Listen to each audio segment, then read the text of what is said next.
الان جينا للجزء الاخير تاع الخياطه تاعنا. هذه بلوزه الوهراني كما كتشوفوا معايا. الان غادي نركب الموتيف تاع هذه الاكمام اللي نحيته من الجزء المتبقي من القماش اللي كان عندنا. انا هنا راني مقصاه وراني ندير له في كولا. انا الكولا راني نستعمل بيسات ميل. غادي نعمل على جميع الحواف باش نحطها باش ما تغبنيش، باش كي نجي نخيط تجيني سهله. انت ماذا بك ديريها قبل ما تخيطي.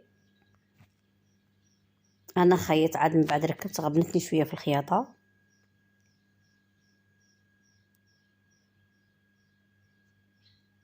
بهذه الطريقه غير بالعقل من الاسفل ماذا بك تلاقي لها اي حاجه باش ما توسخيش القماش تاعك. غير بالعقل حتى تكملي.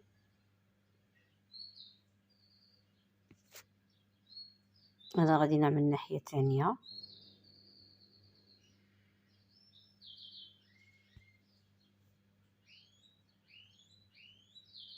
ونركبوها بعد ان شاء الله ندورو عليها بالخياطه باش تركب لك مليح مليح. نفس الشيء غادي نقص لي موتيف الاخرين ونعلمو الوسط نتاعنا في الاكمام.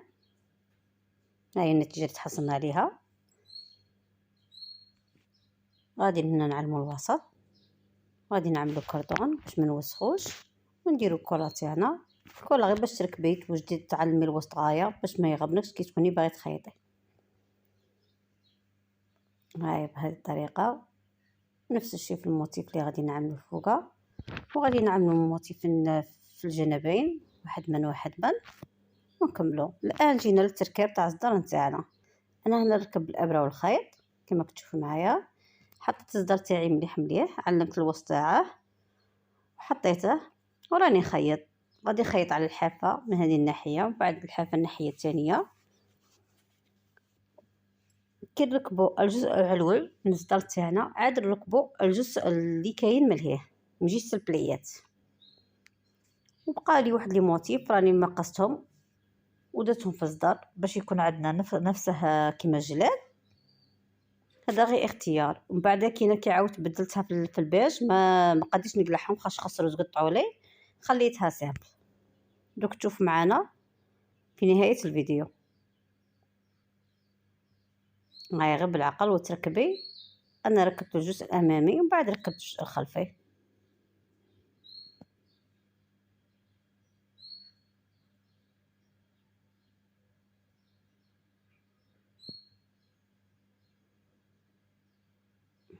هادو هما اللي بقاو لي مني ركبتهم هنا. بس من بعد كي حبيت نحيهم باش نركبهم في البيج ما بغاوش يتنحوا لي تقطعوا لي. راكم عارفين بلي فينا كما كتشوفوا معايا. هذا هو الشكل النهائي البلوزه تاعنا. صدقوني خرجت اكثر من رائعه. وهما لي موس كيخرجوا معنا. كان لازم نركب الديكور قبل ما نخيطها، بس انا حتى كي خيطهم بعد قعدت نركب.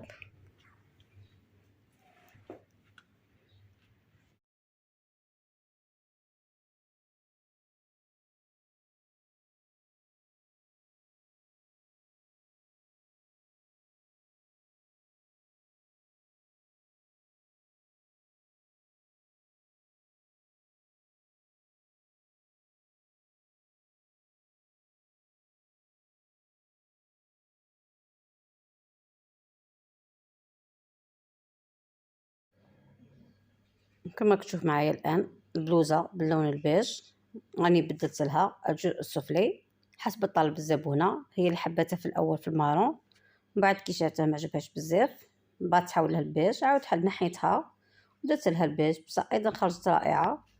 كما كتشوف معايا زدت بهاتها لون البيج كما كتشوفوا معايا. شوفوا الاكمام كي خرجت. هنا راني خيطتها ومن بعد كي عاودتها فينيتها اكثر واكثر. استودعكم في رعايه الله وحفظه. الى فيديو قادم. مع السلامه.